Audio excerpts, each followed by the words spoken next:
یا مجھ سے اوور سائٹ ہوئی ہے یا لکھنے والوں سے اوور سائٹ ہوئی ہے. ایسا مرکزی خیال کے طور پہ پرنسپل ڈسپیوٹ کے اعتبار سے ایک کور ایشو کے حساب سے کشمیر اسٹیٹڈ نہیں ہے, اور یہ نہیں لکھا ہوا کہ ہندوستان کے ساتھ تمام تر تعلقات مسئلہ کشمیر کے سے ہی ان کا تعین ہوگا. مجھے یہ نظر نہیں آیا کہ اچھا, لیکن ظاہر ہے کہ بھارت کے ساتھ آپ تعلقات کی جب بات کریں گے تو بنیادی نقطہ تو مسئلہ کشمیر ہی ہوگا نا جنرل صاحب؟ نہیں, ظاہر تو ٹھیک ہے, ظاہر آپ کو اور مجھے ہے, لیکن حکومت نے اس کو اسپیل آؤٹ کیا ہے پالیسی میں. میرے خیال میں تو اس طریقے سے یہ اسپیلڈ آؤٹ نہیں ہے, انلیس کوئی کانفیڈینشیل ڈاکیومنٹ ہو جو میری نظر سے نہ ہو. ٹھیک ہے, ٹھیک ہے. ڈاکٹر خرم صاحب آپ بتائیے کہ ایک تو پہلی جو ایک پالیسی تھی اس میں ہم نے دیکھا تھا کہ وہ سارا داخلہ امور پر فوکس تھی سیکیورٹی کے حوالے سے, لیکن اب ظاہر ہے معیشت کو قومی سلامتی سے جوڑا گیا ہے اور پھر اس کو جو خارجہ امور ہیں اس سے بھی جوڑا گیا ہے. تو یہ ایک بہت اہم معاملہ ہے کہ جس میں تقریباً تمام جو پہلو تھے ان کو کور کیا گیا ہے. اور جب ہم یہ بات کر رہے ہوتے ہیں سلامتی پالیسی کی, قومی سلامتی پالیسی کی, تو اس میں ہم ایک کمپریہنسو قسم کا سٹانس گویا دے رہے ہوتے ہیں. جی دیکھیے, آپ کے سوال کے جواب سے پہلے میں جنرل صاحب نے جو نقطہ اٹھایا اس پہ بات کرنا چاہوں گا. بہت اہم بات کی انہوں نے کہ کشمیر کا ذکر کس تناظر میں ہوا ہے. خارجہ پالیسی میں جب ترجیحات کا تعین کیا جا رہا ہوتا ہے تو اس کی کیٹیگرائزیشن کچھ اس طرح سے ہوتی ہے کہ سب سے اعلیٰ یا سب سے ٹاپ پر جو انٹرسٹ رکھے جاتے ہیں انہیں کور انٹرسٹ کہا جاتا ہے. اس کے بعد وائٹل انٹرسٹ آ جاتے ہیں, اس کے بعد جنرل انٹرسٹ آ جاتے ہیں. ماضی میں کشمیر ہمارا کور انٹرسٹ تھا, لیکن اس پالیسی میں انٹرسٹنگلی کشمیر کے لیے وائٹل انٹرسٹ کا لفظ استعمال کیا گیا ہے. تو اس پر یقیناً بات ہونی چاہیے کہ آخر کشمیر کو کور سے وائٹل انٹرسٹ کیوں ڈکلیئر کیا گیا, نمبر 1. دوسرا جو آپ نے خارجہ پالیسی کے حوالے سے بات کی ہے, جو ہمارا معاشی مسئلہ ہے, تو دنیا اس نتیجے پر جاوید اقبال صاحب پہنچ چکی ہے کہ ایک مضبوط معاشی مسئلہ کی غیر موجودگی میں ایک بھرپور خارجہ پالیسی اپنانا ناممکن ہے. ایک بھرپور اور کامیاب خارجہ پالیسی کے لیے ہمارا معاشی طور پر مضبوط ہونا بہت ضروری ہے. اور ہمیں یہ چیز بھی ذہن نشین کر لینی چاہیے کہ دنیا میں یہ جو ایک شفٹ آئی تھی نان ٹریڈیشنل سیکیورٹی پہ, یہ وہ لفظ ہے جو بار بار اس پالیسی میں استعمال کیا گیا. یہ 1990 کی دہائی میں دنیا, مہذب دنیا اس طرف اپنا رخ اختیار کر چکی تھی, لیکن ہمیں 30 سال لگے روایتی سے غیر روایتی سیکیورٹی پر آنے کے لیے. چلے دیر آئے درست آئے, لیکن بات وہی ہے کہ آخر اس پالیسی کو ہم عملی جامہ کیسے پہنائیں.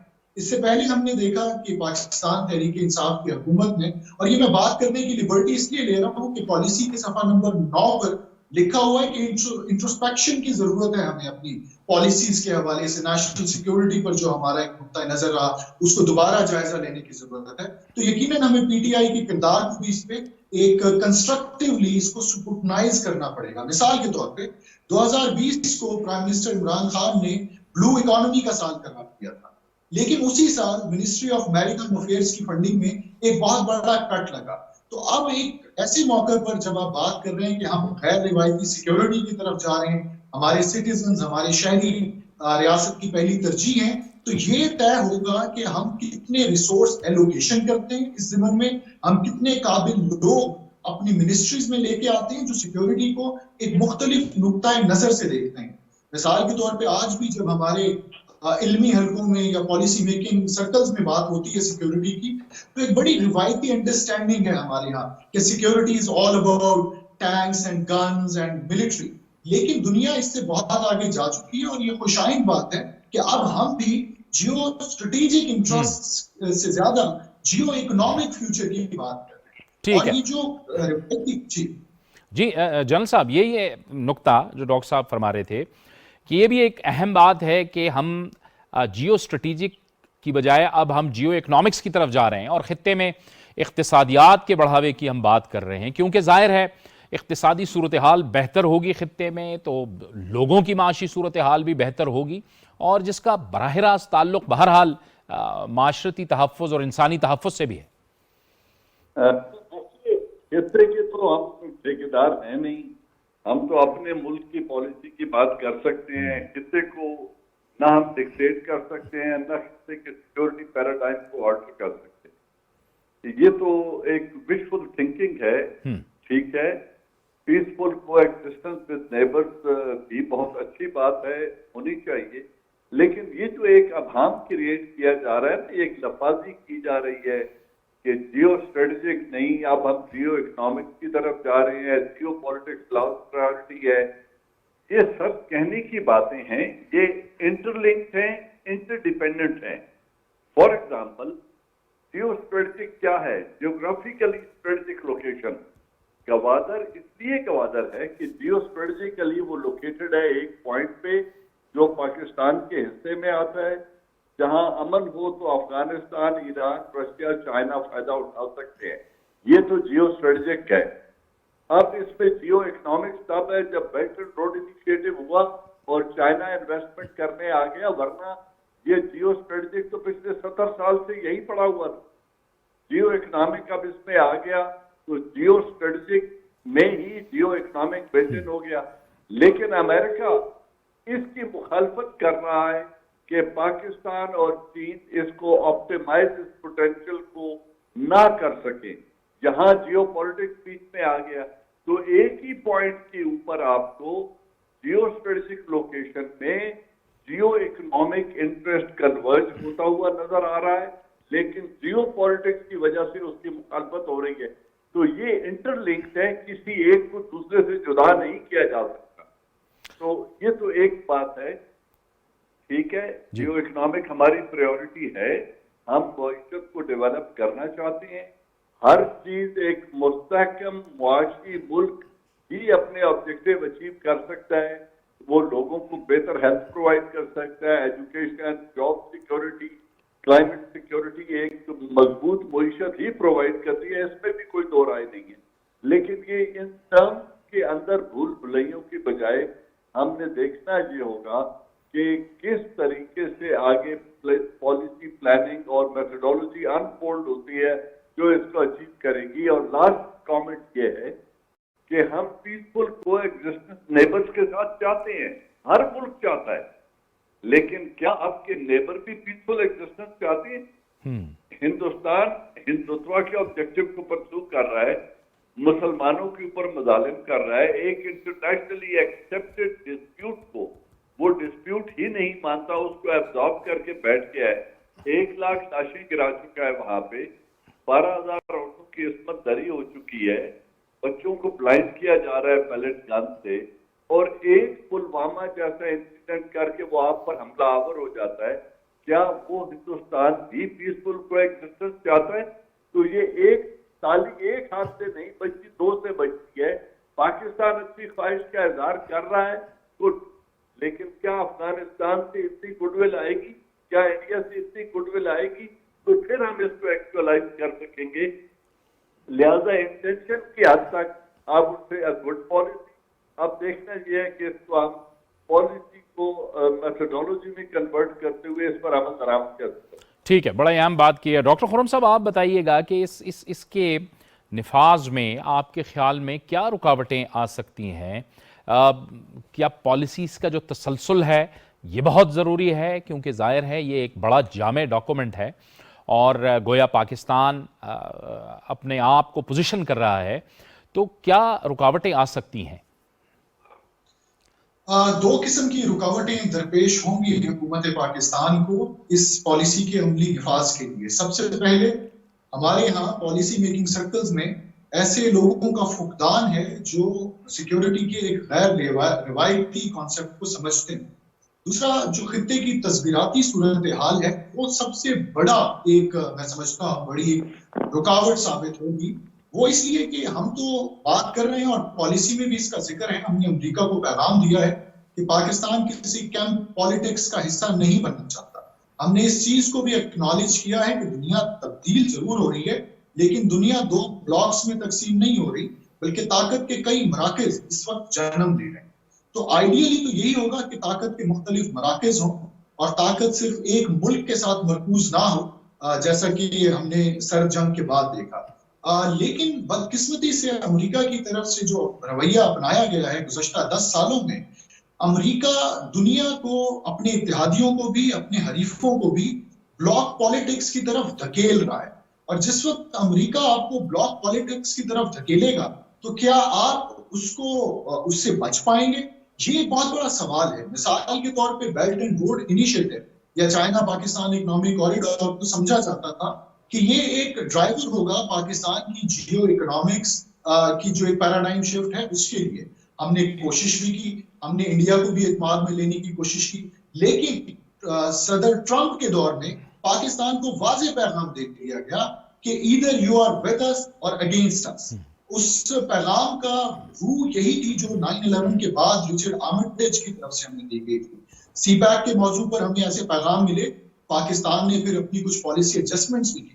تو میں سمجھتا ہوں کہ یہ تصویراتی صورتحال ایک بہت بڑا چیلنج ہوگا پاکستان کے لیے. لیکن جب ہم بات کرتے ہیں ہندوستان کی یا کسی اور بھی ملک کی، تو کئی ملک ایسے ہیں جو دنیا کی اس بدلتی ہوئی، تیزی سے بدلتی ہوئی صورتحال میں بھی اپنے اپنے ملک کے انٹرسٹ کو ایکسپینڈ کر لیں. تو یہ مشکل ضرور ہے، ناممکن نہیں ہے. ضرورت اس امر کی ہے کہ طاقت کے نئے مراکز جو اس وقت دنیا میں سامنے آ رہے ہیں، وہ صرف چین اور امریکہ نہیں ہے، اس میں یورپ ایک نئے طاقت کے مرکز کے طور پہ سامنے آ رہا ہے. افریقہ اپنے آپ کو ریوائیو کر رہا ہے، ایشیا کی ریسرجنس ہوتی ہے.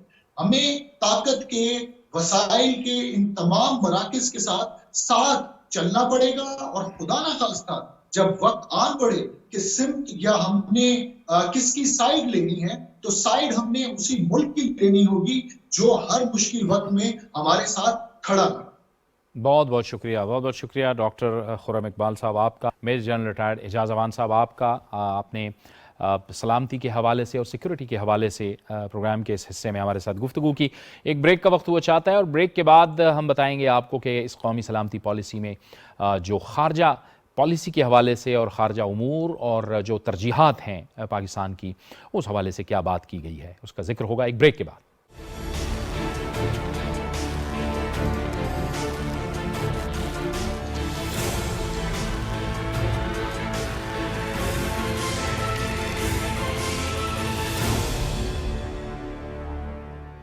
پروگرام میں ناظرین ایک بار پھر آپ کو خوش آمدید کہتے ہیں، اور ہم بات کر رہے ہیں پاکستان کی پہلی قومی سلامتی پالیسی کے حوالے سے، جس میں ظاہر ہے کہ پاکستان کی داخلہ سیکورٹی، خارجہ امور کے حوالے سے بھی بات کی گئی ہے، معاشی جو صورتحال ہے اس کو بھی فوکس کیا گیا ہے. لیکن کئی اہم ممالک کے ساتھ تعلقات کے حوالے سے بھی پاکستان کا نقطہ نظر سامنے آیا ہے، جس میں بھارت کا ذکر کیا گیا ہے مسئلہ کشمیر کے حوالے سے، اور اس کے ساتھ ساتھ ایران کے حوالے سے بات کی گئی ہے، افغانستان میں امن کے حوالے سے بھی بات کی گئی ہے، اور پھر امریکہ کے ساتھ جو پاکستان کے تعلقات ہیں اس پر بھی بات کی گئی ہے. پاکستان نے سی پیک کے حوالے سے بھی اپنے عزم کو دہرایا ہے.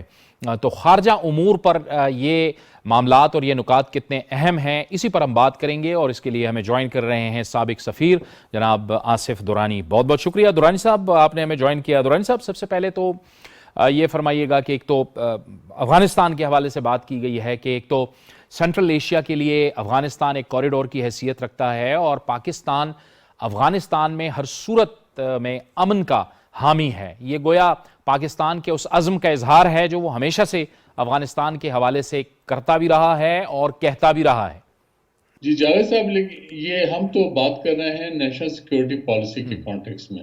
تو افغانستان ظاہر ہے جب آپ فارن افیئرس کی بات کریں گے، جیسا کہ نیشنل سیکورٹی پالیسی میں ذکر ہے، تو افغانستان اس کا ایک جز ہے. جب آپ اوور آل فارن پالیسی کے بارے میں بات کرتے ہیں تو اس میں مجھے کوئی ان یوزول بات نہیں ہے. افغانستان کے کانٹیکس میں ہمارا ہمیشہ سے موقف یہی رہا ہے کوئی ہمسایہ ملک کا، اور اب جو وہاں پہ حالات ہیں اس کے لحاظ سے بھی ضروری اس بات کی کہ افغانستان کی جو جغرافیائی اہمیت ہے اور جو ہمارے پاکستان کے پوائنٹ آف ویو سے سینٹرل ایشیا کے لیے ایک برج کا کام کرتا ہے، وہاں پہ امن اور استحکام وہ بہت ضروری ہے. تو اس لیے نیشنل سیکورٹی پالیسی میں اس کا مینشن بھی کیا گیا. جی ٹھیک ہے. اور درانی صاحب، یہ بھی آپ کے لیے اہم بات ہے کہ پہلی بار یہ معاملات جوڑے گئے ہیں قومی سلامتی کے حوالے سے بھی، یعنی معاشی سیکورٹی کو بھی جوڑا گیا ہے خارجہ امور کے حوالے سے، یعنی جیو اسٹریٹجی اور جیو اکنامکس کی جب ہم بات کرتے ہیں.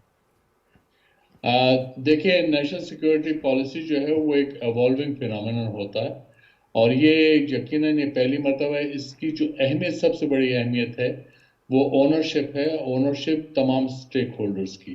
اس میں اسٹیک ہولڈرز جو ریلیونٹ ڈپارٹمنٹ ہے، لیکن اس کے ساتھ ہی ساتھ جیسے کہ خود نیشنل سیکورٹی ایڈوائزر معید یوسف صاحب نے کل فرمایا کہ اس میں اب عام لوگ جو ہیں وہ بھی انوالوڈ ہیں، کیونکہ سینکڑوں میٹنگز ہوئی تمام پروونسز میں لوگوں کے ساتھ، اور اس میں اسٹوڈنٹس بھی شامل ہیں. تو اگر ان کو آپ نے ملایا تو ایک آل انکلوسیو جو ہے پالیسی ہے. تو اس کا جو ہال مارک ہے وہ انکلوسیوٹی ہے، اور یہ ایک بہت عام ہے. اور یہ جو ہے it would be a building block, کیونکہ پہلے اگر ماضی میں ایسا نہیں ہوا تو اب میرے جیسے ایک عام فہم انسان کے لیے اور وہ لوگ جو اسکالرز ہیں ان کے ہاتھ میں یہ ایک کتاب ہے، ایک ریفرنس بک ہے، جس میں جو بھی اگر اسٹیٹ کرافٹ میں اگر کوئی بات ہوگی تو وہ لوگ اس کو ریفر کر سکتے ہیں. تو یہ پہلے اس قسم کی ڈاکومنٹ سامنے نہیں تھی. اب میرے نزدیک میں اس کو اس پوائنٹ آف ویو سے دیکھتا ہوں کہ فار دا فرسٹ ٹائم آپ لوگوں کے پاس، چاہے آپ کی یونیورسٹیز ہیں، آپ کی جو پڑھا لکھا طبقہ ہے، آپ کا کسان طبقہ ہے، آپ کے جو لوگ بھی نیشنل بلڈنگ میں شامل ہیں، ان کے پاس ایک ریفرنس موجود ہے. چاہے وہ انوائرمنٹل جو ہیں ایکسپرٹس ہیں یا ایکٹیوسٹ ہیں، وہ یا ہیومن رائٹس کی بات کرتے ہیں، تو ان کے ہاتھ میں بھی ایک ریفرنس ہے، تو وہ اس کو بات کر سکیں گے. تو یہ اس جو ہے وہ اس طرح سے دیکھنا چاہیے، اس تناظر، ٹھیک. کیونکہ پہلے پاکستان کے سٹیزن صرف جو ہے کانسٹیٹیوشن کی بات کر سکتا تھا، سی آر پی سی کی بات کر سکتا ہے، لیکن socio economic justice point of view سے، ہیومن رائٹس کے پوائنٹ آف ویو سے، فوڈ سیکیورٹی کے پوائنٹ آف ویو سے اب اس کے پاس یہ ایک ڈاکومنٹ ہے. جی ٹھیک ہے. اور سفارتی سطح پہ آپ درانی صاحب بتائیں گے کہ اس کی کتنی اہمیت ہوتی ہے، کیونکہ آپ ایک پوزیشن کر رہے ہوتے ہیں کہ آپ پڑوسی ممالک کے ساتھ امن کے خواہاں ہیں. بھارت کا آپ نے ذکر کیا، پھر افغانستان کا ذکر کیا، سی پیک کے حوالے سے بات کی، امریکہ کے ساتھ تعلقات کے حوالے سے بھی بات کی. تو گویا یہ ایک پڑوسی ممالک کو بھی اور جن ممالک کے ساتھ پاکستان کے تعلقات ہیں ان کے لیے بھی ایک واضح پیغام ہوتا ہے کہ پاکستان کیا چاہتا ہے اور پاکستان کی پالیسی کیا ہوگی. سفارتی سطح پہ اس کی کیا اہمیت ہوگی؟ دیکھیے، سفارتی سطح پہ تو یہ وزارت خارجہ کا جو ہے پریزرو ہے. وزارت خارجہ ہی ڈٹرمن کرتی ہے تعلقات کے سلسلے میں، باقی جو ڈپارٹمنٹس ہیں اس میں کنٹریبیوٹ کرتے ہیں. تو یہ ایک اپنی جگہ موجود ہے. نیشنل سیکورٹی پالیسی میں بھی واضح طور پہ جب آپ وزارت خارجہ کے چیپٹر کو دیکھتے ہیں تو اس میں وہ موجود ہے.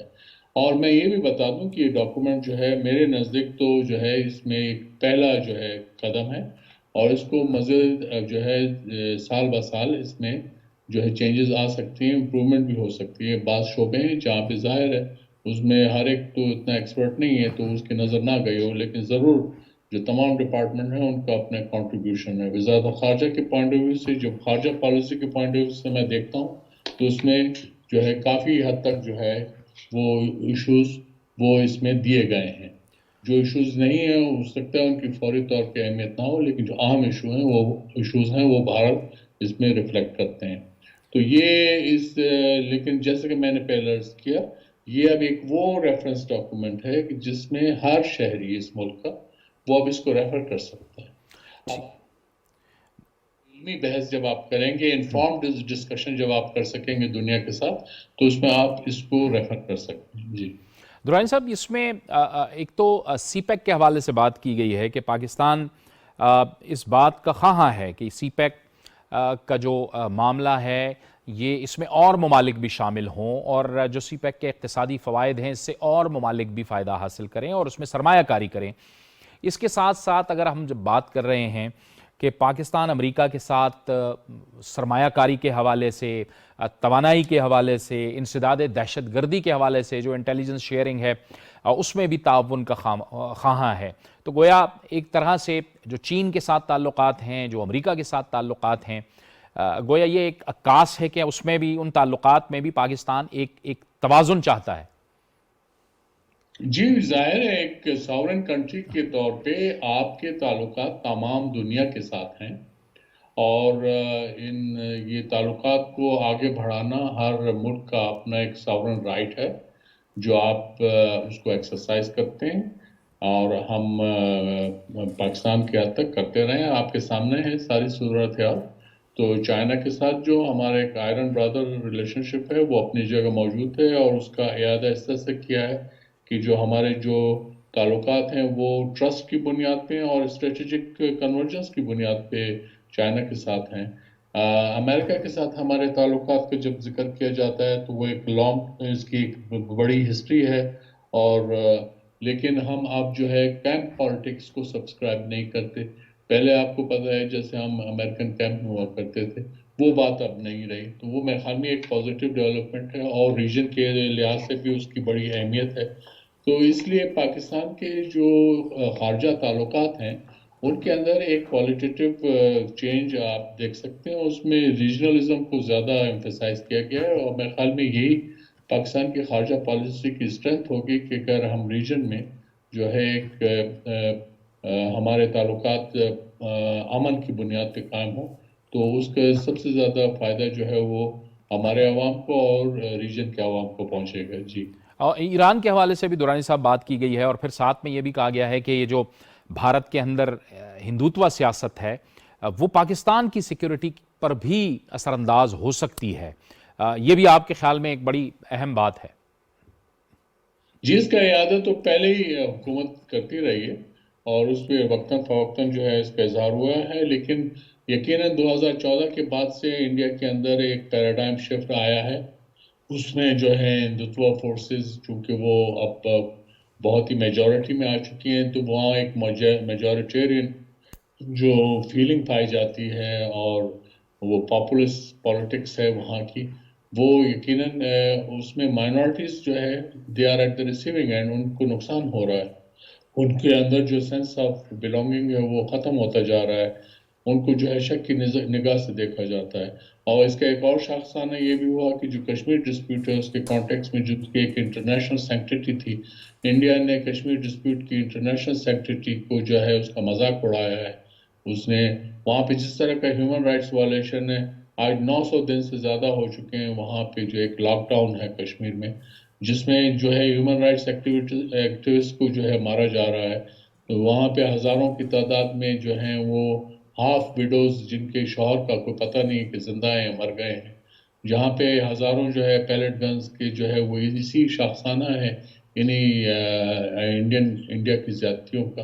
تو یہ ظاہر ہے یہ تمام وہ احاطہ کرتے ہیں کہ جس کو اس میں ہائی لائٹ کیا گیا، اور یہ چیزیں اگر آپ نے دیکھا ہوگا تو اس میں بائیلیٹرلی جو ہے وزارت خارجہ کی طرف سے ہوتے رہے، لیکن نیشنل سیکورٹی پالیسی کے اندر اس کا جو ریفلیکشن ہے وہ اسی بات کو ریفلیکٹ کرتا ہے کہ اس کو اب ایک جگہ کیا گیا ہے، اس میں جو ہے خارجہ امور کے ساتھ ساتھ باقی جو اہم ایشوز ہیں وہ بھی ساتھ ایک جگہ کیے ہیں۔ تو آپ کے پاس ایک کتاب کی صورت میں جس میں جب آپ اپنے پاکستان کی ایک نیشنل سیکیورٹی پالیسی یا اس کی فردر اسٹریٹجائز تو وہ بعد میں کریں گے، لیکن اس کی جو پالیسی ہے اس کے خد و خال آپ کو کے سامنے ہوں گے، جو کہ آپ بحیثیت پاکستانی کانفیڈنس کے ساتھ پیش کر سکتے ہیں۔ جی، بہت بہت شکریہ آصف درانی صاحب، آپ کا سابق سفیر ہم سے گفتگو کر رہے تھے، اور ان کا کہنا تھا کہ یہ ایک بہت اہم ڈاکومنٹ ہے اور بہت اہم پالیسی ہے جس کے خارجہ سطح پر بھی بڑے اثرات ہوں گے، اور اس کی بڑی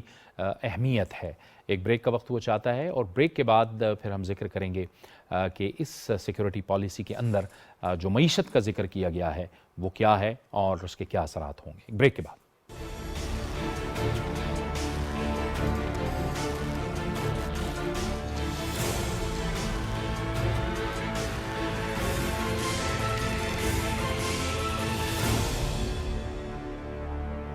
پروگرام میں ناظرین ایک بار پھر آپ کو خوش آمدید کہتے ہیں، اور ہم بات کر رہے ہیں اپنے آج اس خصوصی پروگرام میں پاکستان کی پہلی قومی سلامتی پالیسی کے حوالے سے۔ اس میں معیشت کا بھی بڑی تفصیل سے ذکر کیا گیا ہے، اور ظاہر ہے کہ جو سلامتی ہے پاکستان کی داخلی سلامتی ہے اسے معیشت کے ساتھ جوڑ کر اس میں خارجہ امور کو بھی شامل کیا گیا ہے۔ یہ بڑی اہم پیش رفت ہے۔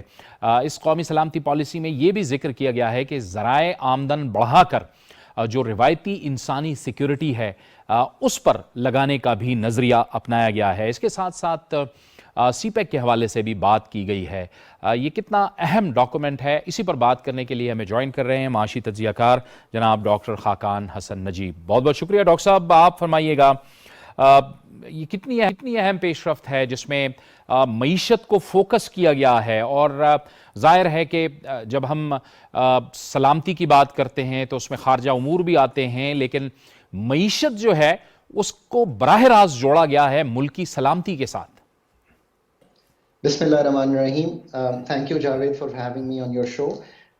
دیکھیں اس وقت معیشت کا کسی بھی کنٹری کے لیے ایک کلیدی رول ہے، وہ ذرائع فراہم کرنے کے لیے، جابس فراہم کرنے کے لیے اور سوشل کوہیژن فراہم کرنے کے لیے فیکس آمدنی کے بڑھنے سے.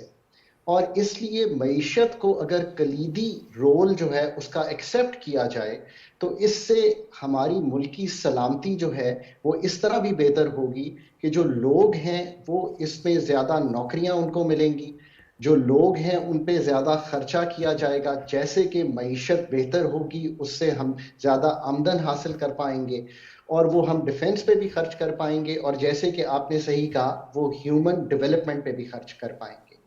پر اصل بات یہ ہے کہ ہمیں یہ دیکھنا ہے کہ ہماری معیشت جو ہے پاکستان کی اس وقت، اس کے کلیدی مسائل یعنی کہ فنڈامنٹل مسائل کیا ہیں، اس کی اس وقت سمت کیا ہے، اس کی اس وقت سمت کو درست کرنے کی کیا ضرورت ہے، ہمارے پاس کیا وسائل موجود ہیں جو کہ ہم اس میں سرو کر سکتے ہیں تاکہ ہم اس طرف جا سکیں. یہ ایک اسٹیٹمنٹ آف انٹینٹ جب میں اس کو پڑھتا ہوں تو یہ ایک اچھی اسٹیٹمنٹ آف انٹینٹ ہے اور یہ انٹیگریٹ کر دیتی ہے ویریس پالیسیز کو. اگر ہم اس کو ڈیپ دیکھیں تو جیسے اس میں ایک پالیسی کا ذکر ہے نیشنل فوڈ سیکیورٹی. اب نیشنل فوڈ سیکیورٹی پالیسی 2018 میں بنی، اس پالیسی کا ذکر بھی کیا گیا اور ایز اے سیکٹورل پالیسی اس کو لے کے چلا گیا ہے. سو آپ انٹیگریٹ کر رہے ہیں ایگریکلچر کی پالیسی کو ایک مین سٹریم پالیسی میں، تو آپ سیکٹورل پالیسی کو، اسی طرح واٹر پالیسی بنی ہوئی ہے، اسی طرح آپ کو پتا ہے کہ بہت سی انرجی پالیسیز بنی ہوئی ہیں. سو ان پالیسیز کو ایک سمت میں لانے کے لیے as an umbrella document, as an umbrella frame work جو ہے وہ یہ بہت اچھا قدم ہے. اور یہ چونکہ 7 سال سے ہو رہا ہے تو میں امید رکھتا ہوں کہ یہ پچھلی حکومت نے بھی کیا، اس حکومت نے بھی کیا، اور اس میں سول اینڈ ملٹری دونوں نے چونکہ ایک رول پلے کیا ہے. ہم چاہیں گے کہ پارلیمان کا رول جو ہے اس میں اور ہو. مجھے معلوم ہے کہ ڈیفنس کی جو کمیٹی ہے سینٹ کی، اس میں اس کی بریفنگ بھی ہوئی ہے، بٹ اور ان کا رول ہو تاکہ اونرشپ جو ہے وہ ان دی اینڈ پارلیمان کی ہونی چاہیے، کیونکہ پارلیمان ہی وہ فورم ہے جس کے ذریعے آپ لوگوں کی اونرشپ کریں گے.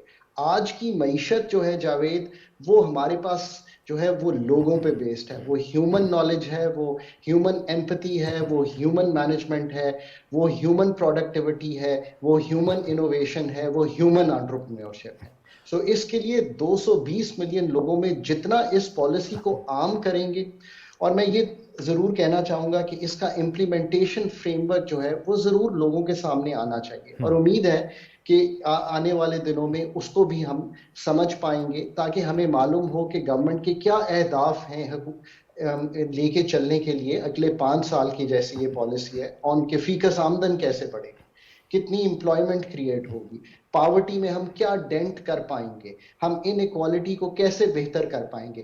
یہی وہ چیزیں ہیں جو انویزج کی جاتی ہیں سوشل کوہیژن کے لیے، تاکہ جو لوگ مین سٹریم میں نہیں ہیں، اگر آپ ٹریڈیشنل سیکیورٹی میں چلے جائیں تو وہ بھی مین سٹریم ہو سکیں، اور اس سے وہ پیسے کریٹ ہو سکیں جو واپس ہم کنٹری کے ڈیفنس پر اور ہیومن ریسورسز پر خرچ کر سکیں. یہ جیسے ڈاکٹر صاحب، جیسے وزیر اعظم عمران خان صاحب نے بھی اس جانب اشارہ کیا تھا کہ جب ہم اداروں کے پاس جاتے ہیں قرضوں کے لیے، اور انہوں نے IMF کا ذکر کیا، تو بہت سے پھر معاملات پہ، اہم معاملات جو ہیں ان پہ جو ہے سیکیورٹی یا بہت سی چیزیں جو ہیں وہ کمپرومائزڈ ہو جاتی ہیں. گویا انہوں نے مینشن تو ٹھیک کیا تھا نا.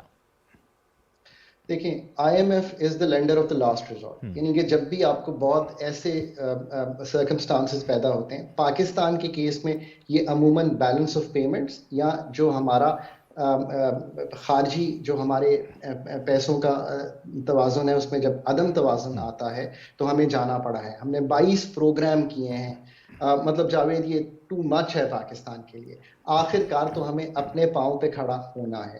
سو یہ بات درست ہے. اب جب میں نے 2016 کا پروگرام جو کمپلیٹ ہوا اس میں بھی رول پلے کیا, میں نے اس پروگرام میں بھی رول پلے کیا. آف کورس ایک ایکسٹرنل کنڈیشنالٹیز آتی ہیں. کوئی بھی لینڈر آپ کو لاسٹ ریزورٹ پہ جب لون دے رہا ہوتا ہے تو اس کی پرائر کنڈیشنز, اس کی اسٹرکچرل بینچ مارکس, اس کے جو اہداف ہیں وہ سخت ہوتے ہیں, کیونکہ وہ چاہ رہا ہوتا ہے کہ آپ اس مشکل سے نکل جائیں. پر ہمیں آئی ایم ایف کو ڈیل کرنے کے لیے میں اب بھی یہ کہوں گا کہ اس پروگرام میں بھی بہت کمپیٹنٹلی ڈیل کرنا چاہیے. ہمیں معلوم ہونا چاہیے کہ ہمارے فیکٹس کیا ہیں, ہمیں معلوم ہونا چاہیے کہ ہمارا ڈیٹا کیا ہے, اور ہمیں وہ MEFP جو اکنامک فریم ورک کا جو ان کا ڈاکیومنٹ ہے ہمیں خود بنانے کی صلاحیت رکھنی چاہیے تاکہ ہم ایکول فوٹنگ پہ ڈیل کر سکیں. بٹ یہ بات درست ہے کہ جب آپ کی اکنامک اسٹیبلٹی چیلنج ہو رہی ہوتی ہے اور آپ پیسے مانگ رہے ہوتے ہیں, اور ان پیسوں سے صرف آپ کو اسٹیمپ آف اپروول ہی نہیں چاہیے ہوتی, بٹ یہ بھی چاہیے ہوتا ہے کہ آپ کو باقی لینڈرز بھی پیسے دیں, ملٹی لیٹرلز, آپ سکوک فلوٹ کر سکیں, آپ کمرشل بوروئنگ کر سکیں, تو آپ کی کو ایسی شرائط ماننی پڑتی ہیں جو کبھی کبھی ہمارے جو ایڈجسٹمنٹ ہے اس کا جو اثر ہے وہ لوگوں پہ بہت چھوڑتی ہیں. بٹ میں نے بارہا کہا ہے کہ ایک میں ضرور کہوں گا کہ I M F is a matter of negotiation. ہمیں بہت اچھی نیگوشیشن سے ہم کر سکتے ہیں وہ اہداف طے جس سے ہماری جو تکلیف ہمارے لوگوں کو ہوتی ہے ایڈجسٹمنٹ کی وہ کم سے کم ہو اور ہمارے کلیدی مسائل. ٹھیک ہے ڈاکٹر صاحب, لیکن حکومت جب اصلاحات کرتی ہے, جب ریفارمز کرتی ہے, معیشت کو بہتر کرنے کے لیے اقدامات لیتی ہے, آپ سمجھتے ہیں کہ کیا ان کے لیے آسان ہوتا ہے؟ کیونکہ بہت مشکل فیصلے کرنے پڑتے ہیں. اور پھر کیا آپ کے خیال میں پالیسیز کا تسلسل اور مضبوط سیاسی اور حکومتی جو استحکام ہے وہ بھی بہت ضروری ہوتا ہے اس کے لیے؟ آپ بالکل درست کہہ رہے ہیں. دیکھیں اب آئی ایم ایف کا ایک اور جو نقصان ہمیں ہوتا ہے وہ یہ ہوتا ہے کہ اتنا پولیٹیکل اور سوشل کیپٹل جو ہے وہ ان اصلاحات میں چلا جاتا ہے جن کا زیادہ تعلق نہ پرائسنگ چینجز سے ہوتا ہے. جیسے کہ آپ نے روپے کی قیمت میں ایڈجسٹمنٹ دیکھی, آپ نے یہ دیکھا کہ انٹرسٹ ریٹ چینج ہوا, آپ نے دیکھا کہ آپ کو الیکٹریسٹی کی قیمت چینج کرنی پڑی. سو جو روم ہے ہمیں جو اصل اصلاحات ہیں ملک کی کہ کیا انرجی سیکٹر جو ہے ہمارا اس کا جو ایمبیانس ہے, کیا ہم ڈسکوز کو بیچ سکتے ہیں, کیا ہم ریگولیشن بہتر کر سکتے ہیں, کیا ہم اپنی جو ٹرانسمیشن اور ڈسٹریبیوشن ہے اس کو سرکاری پیسے سے نہیں پر کیا پرائیویٹ سیکٹر کو لا کے چینج کر سکتے ہیں. تو جو روم ہے اصل اصلاحات کا, جن کو میں کہتا ہوں فنڈامنٹل اسٹرکچرل چینجز چاہیے اس اکانومی میں, اگر ہم نے اس آئی ایم ایف پروگرام کو یہ سمجھنا ہے کہ یہ ہمارا آخری پروگرام ہے, ورنہ ایسا نہیں ہوگا. پرائسنگ چینجز سے ہم ایک حد تک جائیں گے, ہم کلیکشن بہتر کریں گے, چاہے وہ ہماری پالیسی میں جیسے ہم نے منی بجٹ پیش کیا اس سے ہم نے 343 ارب کیا, بٹ کیا ہم اپنے ٹیکس نیٹ کو وائڈن کر پائیں گے؟ کیا ہم یہ اجرا کر پائیں گے کہ ہم شناختی کارڈ مانگ سکیں؟ کیا ہم POS وہ جو پوائنٹ آف سیلز 5 لاکھ لگا پائیں گے؟ کیا ہم ٹیکس مشینری کو بالکل ایسا کر پائیں گے کہ ڈیجیٹائزیشن ہو جائے؟ دیکھیں کلیدی مسائل تو یہ ہیں. اس سے بڑھ کے دیکھیں جو اب کلیدی مسائل پیدا ہو گئے ہیں وہ حکومت کا اپنا فٹ پرنٹ ہے اکانومی میں. تو ہمیں یہ سوچنا ہے کہ beyond the I M F ہم کیا کر سکتے ہیں. کیا ہم ایگریکلچر کی پروڈکٹیوٹی کو بہتر کرنے کے لیے وہ 2018 کی پالیسی اب تک کیوں نہیں ہم امپلیمنٹ کر پائے؟ کیا ہم یہ کر پائیں گے کہ ہم مارکیٹ سے نکل جائیں حکومت ویٹ اور کاٹن یا باقی کی پروکیورمنٹ اور اس کی پرائس سیٹنگ سے, تاکہ ہم مارکیٹ کریٹ کر سکیں. تو ہمیں اس طرف جانا ہے. اس وقت پاکستان کے لیے میں سب سے گزارش کروں گا کہ ہمیں اکٹھا ہو کے یہ آئی ایم ایف کے پروگرام کو آگے چلا لینا چاہیے, اس لیے کہ ہماری 28 سے 30 ارب ڈالر کی نیڈ ہے اس وقت ایکسٹرنل فائنینسنگ کی, اور اسی لیے میرا خیال ہے حکومت بھی اس کو کرنا چاہ رہی ہے, اور تاکہ ہمیں یہ اور تکلیف نہ ہو سکے اور سب اسٹیبلٹی جو ہے وہ قائم ہو. بہت بہت شکریہ ڈاکٹر خاقان حسن نجیب ہم سے بات کر رہے تھے.